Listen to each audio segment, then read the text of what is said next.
Let's talk about Argentina. My home country of Argentina had elections yesterday. The results are fascinating. Now, if you've been watching our show for any length of time, you probably have heard me talk about one of the, even for Argentinian standards, one of the highly corrupt administrations of the current president, Cristina Kirchner. There were three main candidates in yesterday's presidential election. One candidate is Daniel Scioli, who is essentially a puppet of the current president, Cristina Kirchner.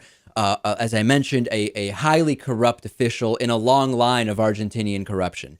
The next candidate is the former mayor of the city of Buenos Aires. His name is Mauricio Macri. And the third main candidate is Sergio Massa, a former Kirchner friend and associate who has separated from Cristina Kirchner and run a sort of opposition campaign. The rules in Argentina include mandatory runoffs. If one candidate gets 45% of the vote or more and wins, there is no runoff. They are the winner, Lewis. The other possibility is that if the leader receives at least 40% of the vote and has at least 10 percentage points more than the second place candidate, there is also no runoff. Any other scenarios lead to a runoff between the top two vote getters. And Lewis, the numbers are stunning. Let me set the stage. Before we had numbers last night, the Scioli camp was saying, we blew everybody out of the water. There's no runoff. We won. The Macri campaign was saying, yeah, we're pretty close and it's going to be a runoff. And the results are as follows. Daniel Scioli, the sort of puppet of current president Cristina Kirchner, received 36.8% of the vote. Former mayor of Buenos Aires, Mauricio Macri, received 34.33% of the vote, 2.5 percentage points separating the top two candidates. And this is the most interesting thing of all. The sort of opposition candidate, Sergio Massa, received 21% of the vote. This is a runoff situation, Lewis, and the expectation is, and this would be incredible to see a toppling of the Kirchner sort of regime and the puppet candidate that she put up there.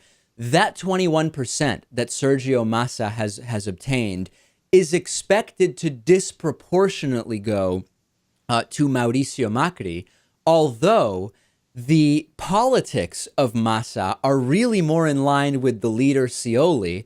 Macri considered more of a moderate or right-wing candidate, but many people, Lewis, very sick of the sort of status quo of the Kirchner administration. So we may see a coalition of progressives and moderate to right-wingers, to the extent that they exist in the very progressive country of Argentina, join forces to oppose the puppet prop candidate of the current president. It is fascinating what is going on. My family is going nuts. As I've mentioned before, Lewis, members of my family split between pro-Cristina and anti-Cristina. We will see what happens with the runoff. Yeah, after everything we've talked about over the years about Kirchner. Yeah. I don't live in Argentina, Dave, and I'm not an expert on the politics there, but I would like to see someone not in any way affiliated with Kirchner become the new president. At a family gathering over the summer in Argentina, there was like an announcement made that we will not be discussing politics. We will not be discussing internal presidential politics. We will not be discussing politics of the Middle East, another hot topic in my family. And you should have seen the reaction in the room, Lewis, when it was mentioned that my brother was at the time getting his master's degree in Israel.